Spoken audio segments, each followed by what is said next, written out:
Good morning, students. Welcome back to online session on programming for problem solving course. In our previous session, we discussed about the concept called creating and running programs. So how we can create the programs and how we can execute the programs, that thing we discussed in our previous session. So basically we said it is a step-by-step process where we have to follow different steps in order to create a program and in order to compile the program and finally in order to execute the program. So quickly I will go to that point and we'll have a quick overview on that concept and we'll discuss the we will proceed and we'll discuss the further concepts. So creating and running programs. So we said we have to create a program using a text editor. So what is a text editor? That also have given the clarity. And whenever we are writing a program using in one particular language, that needs to be converted in machine language. And in order to convert that program into machine language, we are using some more programs, and it is not a single shot process, isn't it? Converting the high level language program or converting the assembly language program into machine language program, it is not a single step process. It is in turn having many different steps. So uh, we said basically the process of converting a high level language program into machine level language, or the process of creating and running programs, it is a four step process. In the first step, what we are doing, we are writing and editing the program, and this writing and editing, how we are doing, with the help of a text editor we are doing. So different examples for text editors I have given. I said your notepad, your word application, all these are examples for text editors only. So basically what we can do with the text editor, in the sense we can write letters, we can make some notes. Okay, these are all some of the different applications of your text editors. Apart from these applications, your text editor can also be used to narrate the programs or to write the programs. Okay, in that sense we discussed. So then we said compiling the program. For compilation purpose, we are using the compiler. So compiler, in turn, it is having two different programs. One is the preprocessor and the other one is the translator. So the preprocessor, what it will do, it will look for the preprocessor commands inside your program. So what are these preprocessor commands? When we do the stuff practically, there we discuss in detail. So the preprocessor, what it will do, it will look for preprocessor commands inside your program, and it will do the replacement, or it will do the linking of header files into your program. So what are header files? Again, we need to have a discussion on that one. So very soon we'll have the discussion on header files as well. So then after pre-processing, whatever file we got, we call that file as translation unit, and that translation unit, we are giving it to the um, translator. So the translator, what it will do, it will simply translate line by line code into machine language code, isn't it? Line by line code into machine language code, and it will also add some of the hardware related information to your translation unit. So to form the after translation unit, we are going to have the final module or final code file, isn't it? Final code or final module we are going to have after translation. So after this translation, we have a linking process, and who will do this linking means the linker, isn't it?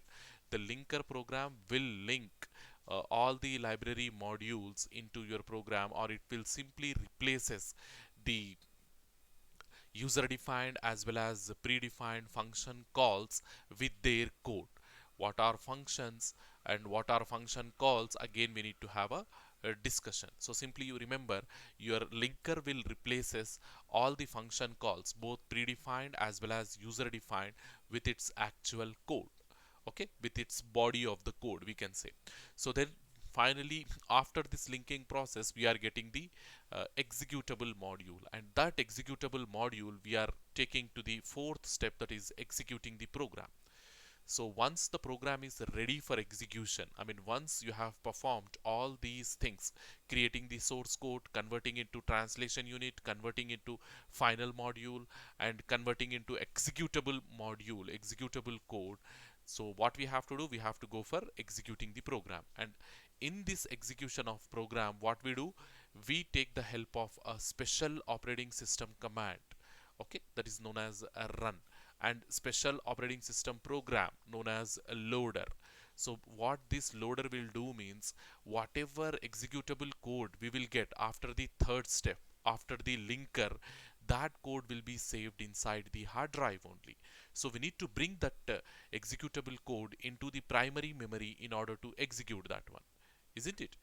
Anything you want to execute, or anything you want to see in action, it has to be brought into the random access memory. It has to be brought into the primary memory. So who will do the job for you means a special operating system program known as loader. With the help of run command, it will load the program into the primary memory. And once the program is in primary memory, it will take the full control of the processor and it will start its execution. Okay, and during the execution process only, it will display the output for you on the output screen, or it will store the output in a output file. Okay, so all these things, how it will be performed, you can see over here in this particular figure. So initially what the programmer is doing here, the programmer sitting, he is taking the help of the text editor. He's taking the help of the text editor to generate the source code. So by taking the help of the text editor, what he is doing, he's generating the source code. So once, I mean, the text editor, it is something like this. So text editor will have the actual source code in the specified language. Suppose if you are taking the help of C language, then the code will be like this. If you're taking Python, then the code will be different. If you're taking Java programming, then the code will be different. So whatever programming language you're taking, in order to write the source code, that programming language code you have to write inside the text editor. So basically, after the text editor, what you will have means, you will have the source code of the program. That source code we are giving to the compiler. That source code we are giving to the compiler, and this compiler internally, it is having two things, isn't it? The preprocessor as well as the translator. So after preprocessor, after translator, we will get the final code, or we also call that code as object code. Object code. So that object code will be in the form of machine language. Even though it is in machine language, it is still not ready for execution, because we have to do further processing, isn't it? Because we have to do further processing, we can't say this object code is ready for execution. So whatever object code, whatever we are having, it will be in machine language, and that object code we are giving it to the linker. So this linker is responsible for doing the replacement of your function calls. All the function calls, user defined, period defined, all they will be replaced with the actual code of those functions with the help of library modules. So where that function code will be available means inside the library modules, inside the library files. So by taking the help of these library files, your linker will replaces all that predefined and user defined function calls with their code, okay, or with their bodies, we can say. So once the replacement is done, once the linking process is over, we are getting the executable code.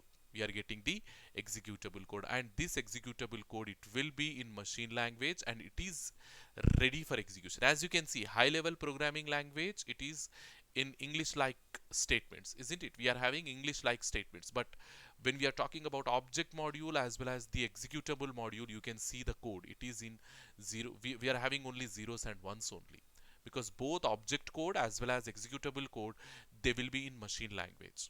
They will be in machine language. So now executable code, it is in machine language and it is ready for execution. So what we have to do, this object code, this machine code, this executable code, this source code, where we are storing all these things means on your secondary storage only. We are saving these things permanently on your secondary storage on non-volatile memory devices. So once you want to execute this executable code, what you have to do, you have to bring this code into the main memory. To see the result, you have to bring this code into the main memory, and who will do the job for you means the loader or the runner will do the job for you. Okay, once the program brought into the main memory, it will start its execution and it will show the result for you, the output for you. The result is nothing but your output. It will show the output or result for you. Okay, once this entire process is completed, once this complete process is completed, what we do, will stop the execution, and that once the program stops its execution, it will be removed from the main memory. It will be removed from the main memory. And all these process, step by step process, you have to understand, you have to remember, because sometimes they are asking this question for LAQ, that is 10 marks or 7 marks. Hope you understood this concept and you will follow the concept till your externals. So yeah, in today's class we'll be discussing the next concept, that is computing environments. It is a complete theory concept once again. So you have to pay the attention and you have to follow the concept. So computing environments. So computing environments are nothing but, so the way you will interact with the computer. I mean, how you are interacting and what sort of internal devices your computer is having. All based on all these things, they have categorized the environments, the computing environments, and that concept we are going to discuss here. So the way we interact with the computer and what internal components the computer is having, based on this the computing environments have been subdivided or have been categorized, we can say. So yeah, to start this concept we have to go to the early days of computers. So as you people will be aware of the stuff, in early days of computing there will be only one computer, and that single computer is very much large or enormous size, we can say, which will occupy an entire room, isn't it? As you can see here, some people are working on the early computers. As you can see here, this entire thing is a computer, and here also this entire thing is a computer. See the amount, I mean, see the size of these computers, they are very big. And whatever computing environment we are having over here, we don't have any shared resources, isn't it? We cannot share the resources, and whatever this computer is going to have, the devices internal to it, we have to use only those devices. Okay, so in the early, yeah, we call such a devices, okay, we call such computers as mainframe computers. Okay, we call them as mainframe computers, and whatever computing environment we will get with the help of these computers, we call that computing environment as mainframe computing environment. Mainframe computing environment. And this type of computing environment was there in the early days of computers, in the early days of computers. And what electronic components they used means they use vacuum tubes, isn't it? Vacuum tubes, we are aware of these vacuum tubes. Without any what we call um, medium, or without any material, they created a tube, and in that tube only they are going to store the data. That tube acted like transistors or storage devices at that time.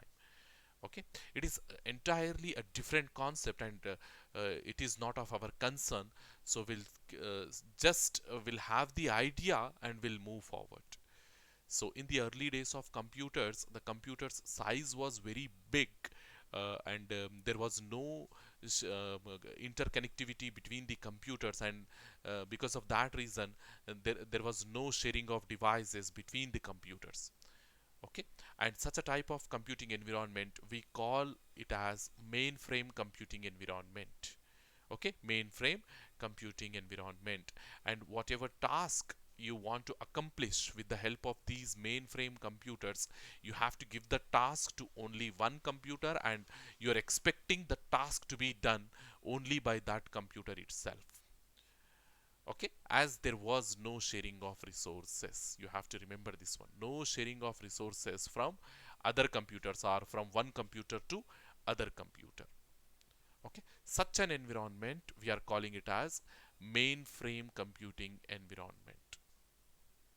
And they thought that whatever limitations they are having, suppose if you want to connect a computer, sorry, if you want to connect a printer, so and you have two computers and you have only one printer, can we utilize that printer between the two computers? Means no. With mainframe computing environment it is not possible, because we said there will not be any interconnectivity between the computers. So if there is no interconnectivity, it is very difficult to share the resources.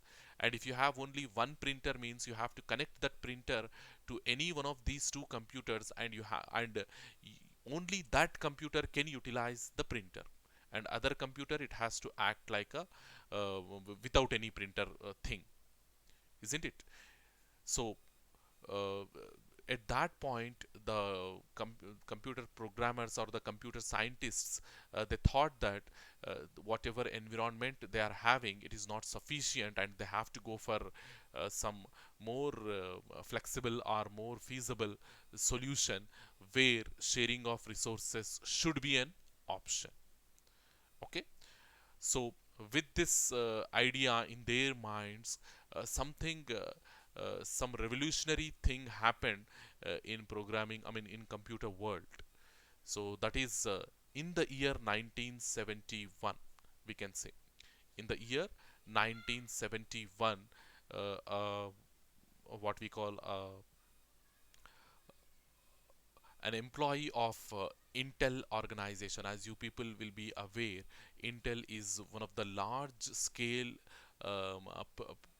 producing organization of micro processors, isn't it? Those are nothing but your heart and brain of the computers, isn't it? So in the year 1971, Martian E. Hoff, the scientist name or the employee name is Martian E. Hoff. What he has done is he integrated. I mean, previously the size of the processor or the size of the computer just now we have seen it is something like occupying an entire room. So now what Martian E. Hoff has done means he integrated all the essential components which are required for a central processor or which are required for a processor. He integrated all those components on a single chip, and he called that chip as a microprocessor. So for your understanding, we can remember this point like this. So in the year 1971, Martian E. Hoff, working for Intel, has combined all the microprocessor components, all the central processor components onto a single chip, and he called it as a microprocessor. So basically what he has done means he invented a microprocessor. So with the invention of this microprocessor, because right now the computer size got shrinked, we got a computer on a table, we can say. We got a computer with the invention of this microprocessor, we got a computer on a table. So now instead of occupying an entire room, your computer is on the table now. Okay, so with the invention of this microprocessors, the concept of mini computers, personal computers, and many other computing environments came into existence. Okay, so because we don't have any single chip processor prior to this invention or prior to this revolution, as we don't have any single chip microprocessor, it is not possible for the sharing of resources, and it was not possible of sharing of given task. So now with the advent of these things, with the advancement of these microprocessors, we can think of sharing of resources, and we can think of sharing of task or sharing of job between the computers. So this has revolutionized, or this has paved the ways for different computing environments. Those are nothing but your personal computing environments, your time sharing environments, your client server environments, and your distributed computing environment. So now we have four different types of computing environments. The first one, personal computing environment, then time sharing environment, then client server environment, and finally the distributed computing environment. So we have to understand these four different types of computing environments in today's class. Okay, so let us quickly go and see. So the personal computing environment, as we said, the invention has been done of the microprocessor in the year 1971 by a scientist or by a researcher. His name was Marcian E. Hoff. So he integrated all the necessary components on a single chip and he called that chip as a microprocessor. So with the microprocessor, now we can think of sharing of resources, sharing of job, sharing of computing environment. So as we have different scopes now, so these different scopes has given different computing environment for a user, different computing environments for a user, and in that the personal computing environment is one such.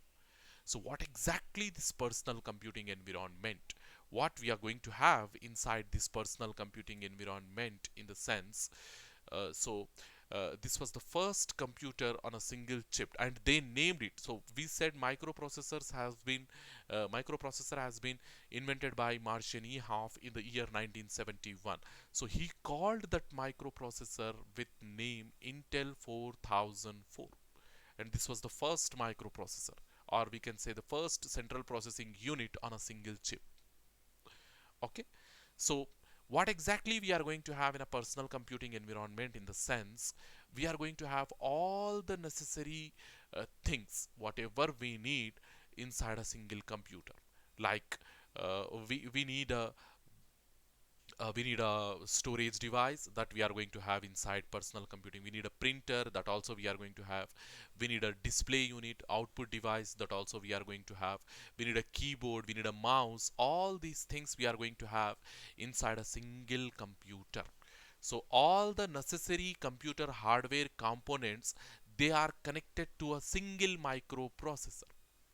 They are connected to a single computer. Your computer is nothing but your microprocessor. So all these devices now they are going to work collectively in order to solve the user needs, in order to solve the user tasks. Hopefully you understood. So this computing environment will have whole computer of its own, isn't it? It will not depend. Again, here also sharing of resources is not possible. Just the size got shrinked from the entire room to a single table, we can say. Okay, so in personal computing environment also we have to give whatever desired task we have to give the task to a single computer, and only the single computer is responsible for satisfying your job. Okay, so the user can perform whichever operation he want on the personal computer, and how it will look means like this. So here you can see a typical personal computer is shown in the following figure. So here we have the monitor, we have the DVD, we have keyboard, we have mouse, we have CD-ROM, we have hard disk drive internal to the computer, and your RAM, your processor, all the things we are having at one place. So whatever operation we want to perform or whatever instructions we want to give to the computer, the whole thing we have to give to this computer only, and only this computer is responsible to accomplish your job, to accomplish your task. Hopefully you understood this one. So this is personal computing environment, because everything I'm going to have, every single device inside this computer, I'm going to have a personal to me. I'm going to have personal to me. So your laptop, you can consider it as a personal computing environment. Your desktop computer, you can consider it as a personal computing environment. So everything, every single device or every single component, whatever you are expecting inside a computer, all those things you are going to have personal to you. Okay, and no sharing of resources is possible inside this personal computing environment as well. You have to remember this one. And the second type of computing environment, that is time sharing environment. Why we have given the name time sharing? Yeah, it is if you understand this one, you are understanding this environment. Okay, so here, yeah, if you see the diagram, so here we have only one central computer. As you can see this one, we have only one central computer, and your storage devices are connected to that central computer, and these printers, they are also connected to this central computer. And yeah, here whatever devices we have connected to this central computer, all these devices are going to be shared between all these terminals. Basically we call them as terminals because these are dumb devices. These are dumb devices. They are not going to have their OS. They are not going to have anything of their own. Simply to store something, they have to depend on this central storage. To print something, again they are dependent on these central printers. To do, to do some processing, again they are dependent on the central processor. So likewise, they are just the dumb devices. They are just the dumb devices. They are not going to do anything by their own. So here a user sitting, here a user sitting, here a user sitting, and assume that five of these terminals. We should not call them as computers, but we have to call them as terminals, because all these terminals, in order to accomplish any of the job, like storage job, printing job, processing job, it they are dependent on the central computer. They are dependent on the central computer. In short, they can't do anything by their own, as they are not going to have anything of their own. There is nothing personal now. Everything is shared. Everything is shared.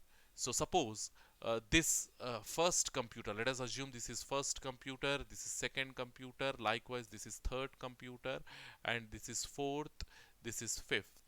So let us assume, and why we are calling time sharing, that I am explaining now. Let us assume computer 1 is accomplishing. Computer 1 has given some job to this central computer. Okay, computer 1 has given some job to this central computer, or we can say computer 1 is printing something on this printer. We'll call, okay, we'll take the example of this particular printer. Okay, this particular printer. So now this shared printer, as it is shared by all these things, all these terminals, and computer 1, terminal 1 is printing something on this printer. Terminal 1 is printing something on this printer. At the same time, terminal 2 also wants to print something on the same central printer. Is it possible? Terminal 2 also wants to print something on this shared printer. Is it possible? Can he print that thing on this computer? No, because already the printer is used. The terminal 1 is using that printer. So at that same time, terminal 2, even if he wants, he can't use that printer. So what the terminal 2 has to do? Terminal 2 has to wait until and unless terminal 1 completes its job and leave this printer vacant. And leave this printer vacant so that the terminal 2 can print. Okay, in that same manner, all these computers, if any one of the terminal is using this printer, and others, if they want to use the same terminal, what they have to do, they simply have to wait until and unless the terminal who is insisting first completes its job and make the printer vacant. So how this printer is utilized between these terminals, depending on the time only, isn't it? So let us assume if terminal 1 is taking 5 minutes on the terminal on this printer, and if terminal 2 is taking 10 minutes, okay, on this central computer, and if terminal 3 is taking again like 15 minutes, okay, and at that time terminal 4 is insisting, terminal 4 wants to use this printer. So all these terminals, they wait in a queue. All these terminals like 1, 2, 3, they wait in a queue, and then we have 4. they wait in a queue. Like this, they wait in a queue. So 2 has to wait for 1 to complete its job. Okay, 2 has to wait for 1 to complete its job, and when 1 will complete its job? After 5 minutes. After 5 minutes 1 will complete its job. So now what is 2's waiting time? So 1's waiting time is complete 0, because when 1 started its job the printer was vacant, so immediately it has started and it has executed its job of 5 minutes, isn't it? It has executed its job of 5 minutes. But for 2, to complete its job, what it has to do? It has to wait for 5 minutes before starting its job. And what is the length of its job? It is 10 minutes. It is 10 minutes. So now 2 has to wait 5 minutes to complete its 10 minutes job, isn't it? So assume that 3 also came at that same fraction of second. So then what will be the 3's waiting time? 3's waiting time is 15 minutes, isn't it? 3's waiting time is 15 minutes, because it has to wait until and unless 1 completes its job and 2 completes its job. And 1 terminal will complete after 5 minutes and 2 complete its job after another 10 minutes. So 5 plus 10, 15 minutes 3 has to wait. And what is 3's job length? That is 15 minutes, isn't it?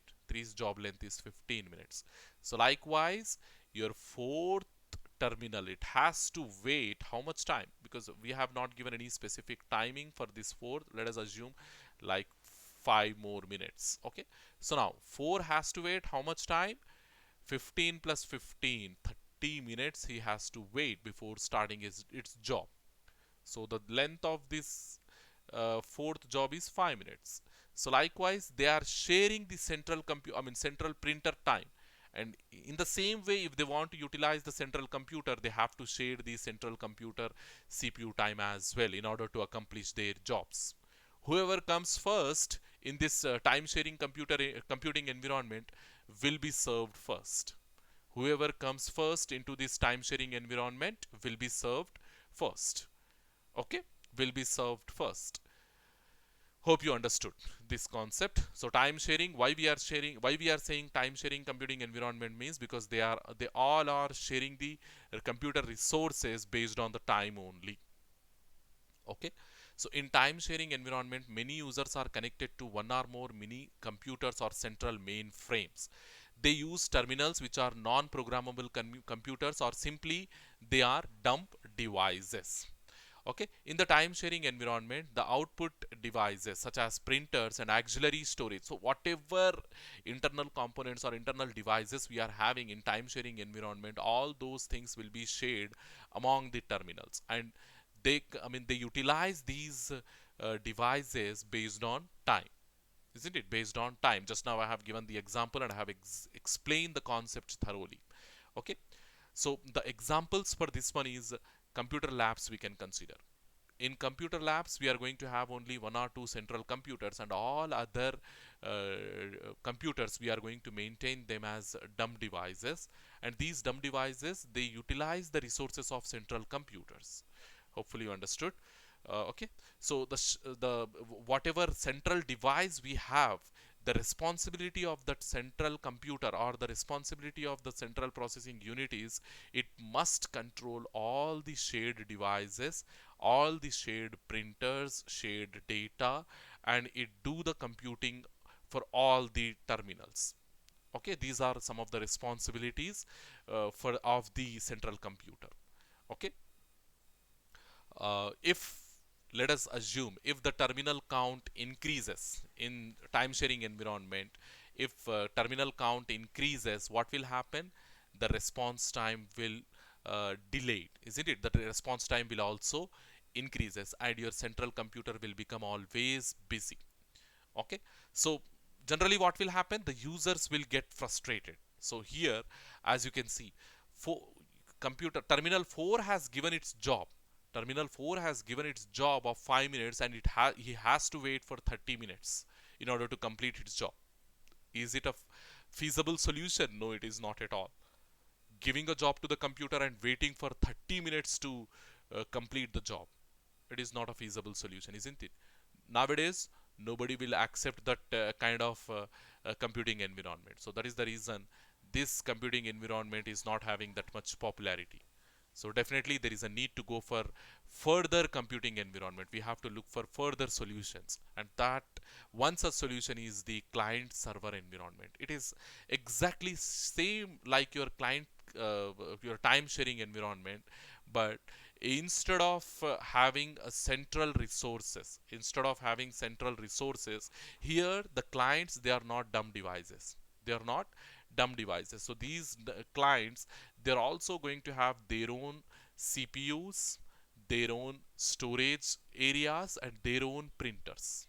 Okay, these are, we can say, these are personal computers. These are personal computers. So what are all the personal computers are going to have? All those things, these clients, we call them as clients. In client server environment, we call them as clients, and whatever central computer we are going to have here, we call it as a server. Client server, here clients are not dumb devices like your uh, terminals. They are not dumb devices. They are going to have their own CPUs, their own storage areas, their own printing devices, everything they are going to have. So if they are going to have all these things, we can call them as PCs, isn't it? All these clients are PCs. All these clients are personal computers. They are going to have everything of their own. Apart from that, if they have really big job to do, if they have really big job to do, at that point they also dependent on the central computer to accomplish its job. So that is the only difference between the time sharing and the client server.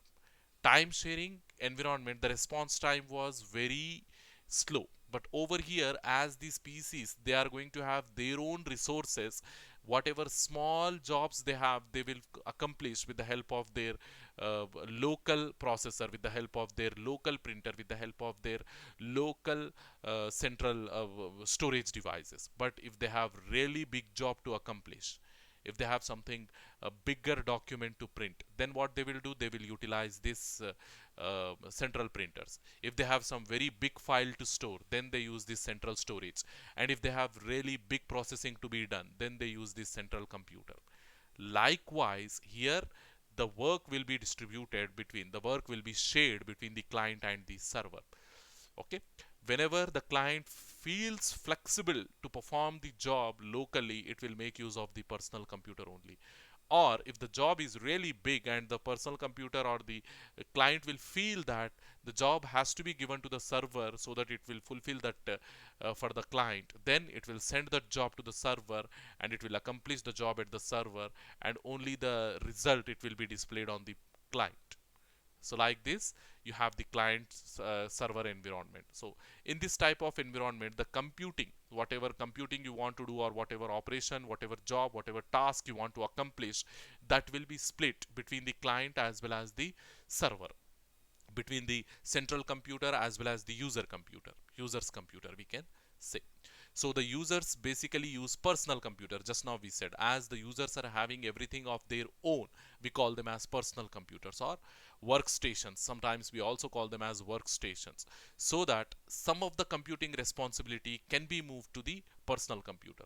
So whatever job we are getting now, in order to what we call, in order to decrease the response time, we are sharing the job between the client as well as the server, so that both will do collectively. Both will accomplish that job collectively, so as to decrease the response time. So only the personal computer is doing the job means it will take more time, isn't it? Or if the personal computer will subdivide the job and give some portion of the job to the central computer and some portion of the job it is doing by its own, then what will happen? Ultimately, the response time will decrease. Response time, in what is response time? You have given the job to the computer and it is giving the output. So how much time it is taking before giving the output, after taking the input, that we call it as a response time. So to decrease the response time, what we are doing, we are sharing the work between central computer and the client. Hopefully you understood. So in the client server, so whatever user computer we are having, we are calling it as a client, and whatever central computer we are having, we are calling it as a server. So in client server computing environment, The user's microcomputers are known as the clients and the central computer is known as the server. Just now I have given, I explained that one. So the server may be a powerful computer and mini computer is a sorry and the client is a not that much powerful, we can say, or it is a mainframe or it is a personal computer. Hopefully you understood. So the server, it is a powerful, so it is capable of performing some big jobs. So that is the reason why whenever the PC or whenever the client feels that the job is very big for it, so it will simply divide the job and give the major portion of the job to the central computer and it will do the smaller portion, and finally they both will work in order to decrease the response time. So this is a client server computing environment. Then we have the distributed computing environment. So it is also similar to your client server computing environment, but here we have more number of servers. So the following figure, it shows the distributed computing environment. Again, here also these clients in this distributed computing environment, these clients are nothing but your personal computers, PCs. So and these are your servers, and more number of servers will get involved in distributed computing environment. Here as you can see, here one computing and one central computer, and this is another central computer. They are the powerful computers, we can say. They are the powerful computers, and as you people will know, the Facebook, the Google, or the Amazon, all these big organizations, IT organizations, what they will do means they will maintain their servers at different locations, geographical locations. So they will have a Indian server, they will have a US server, they will have a Japanese server. Likewise, they have different servers all over the world. So when we are hitting some request on our web browser, so uh, if the if the user's request can be solved by a local server, it will not go beyond, and it will satisfy the request will get satisfied by the local computer or the local server itself, local Google server itself. But if the current request, whatever the client is requesting, if the current request is not there in the local server, then what will happen? Ultimately it will go to the global server and it will look for that web page, and it will retrieve that web page from there, isn't it? So I will give you a best example. So let us assume that after your BE, you are going for masters.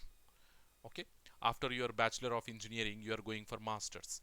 So if you want to do masters, you have two options. One is uh, in the local universities you can complete your master's degree.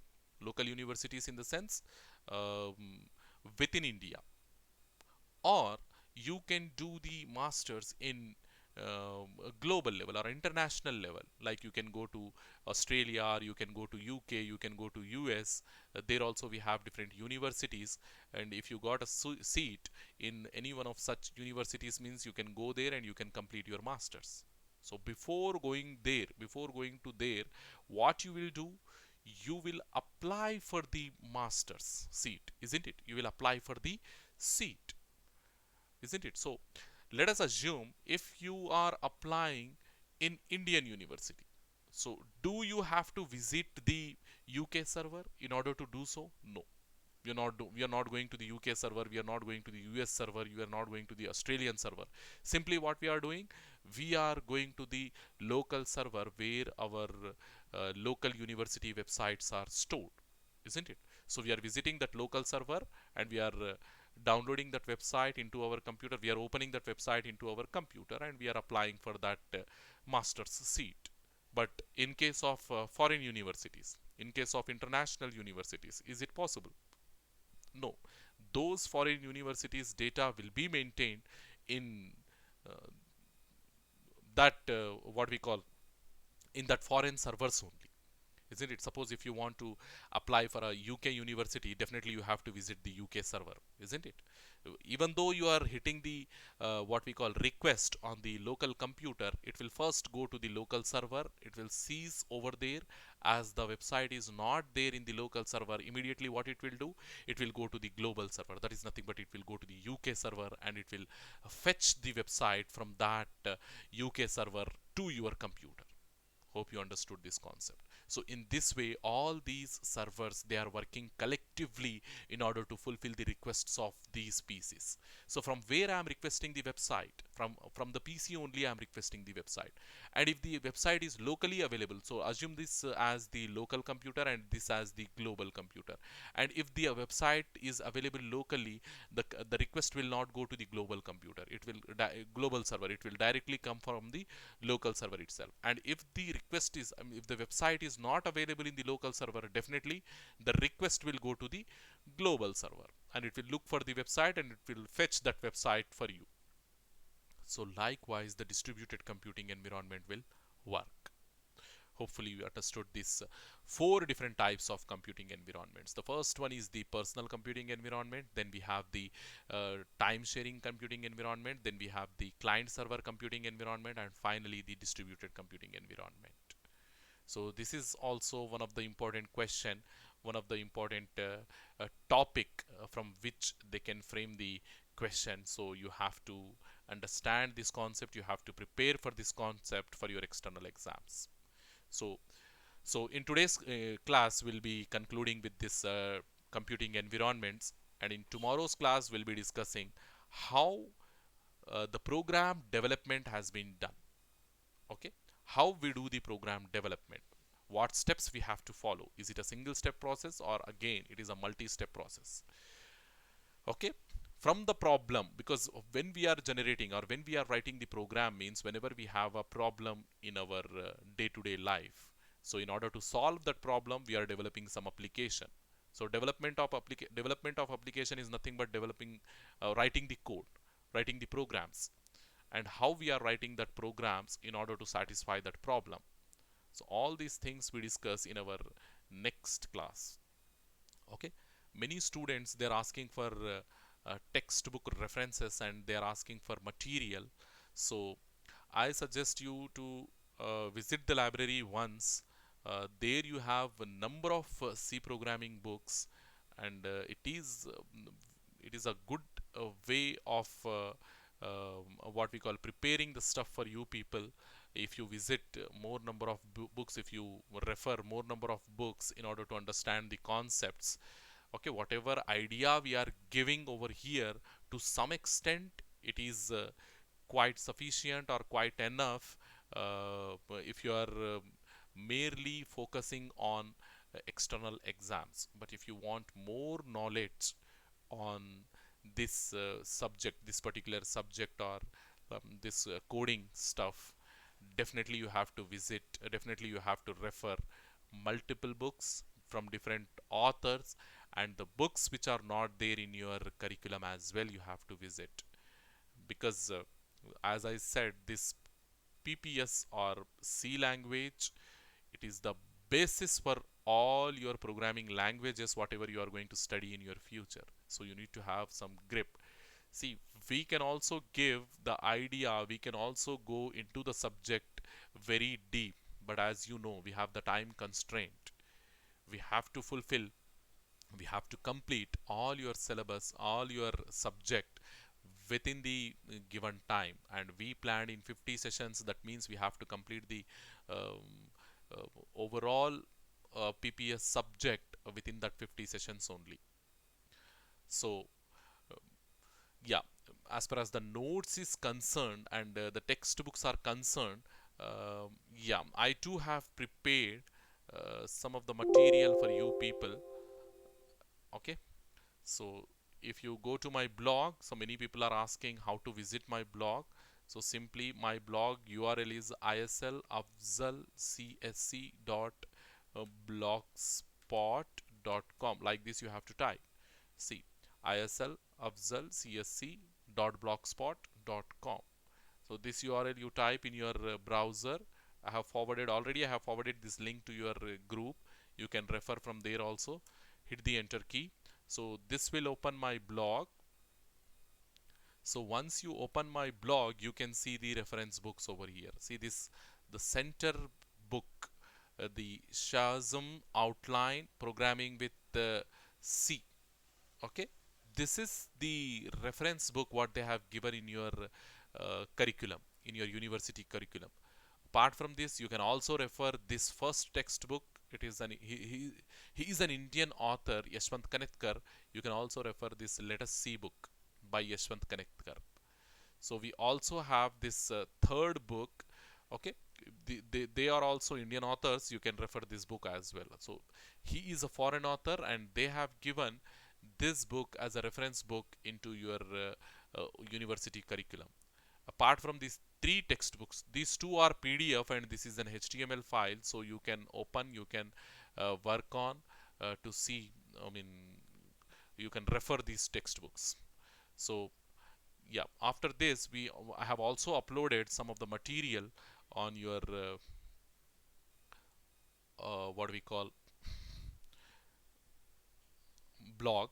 So here you just go down. So after these books for PPS, you just go down, and here we have see different course materials. So here we have the website links.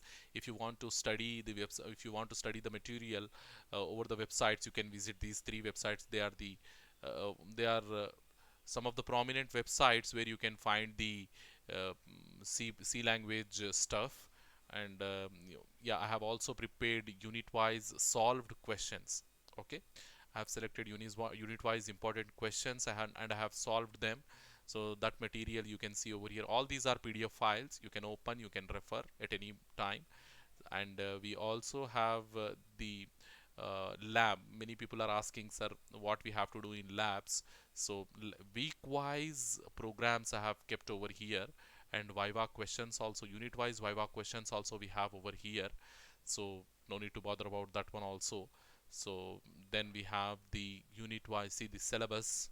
Okay, then we also have unit wise material. This I have shown in your first session as well. Even though you people are not bothering about visiting this blog and preparing for your notes, still they are asking, sir, where to refer the notes, where to refer the textbooks. Likewise, they are asking the queries. So to them I'm explaining this stuff. You have the complete material, you have the soft copies of the textbooks on my blog. Simply go to my blog, refer my blog. Okay, to start the preparation, start reading this stuff as we are discussing in this online classes. Okay, hopefully you do the same. So thank you very much, students.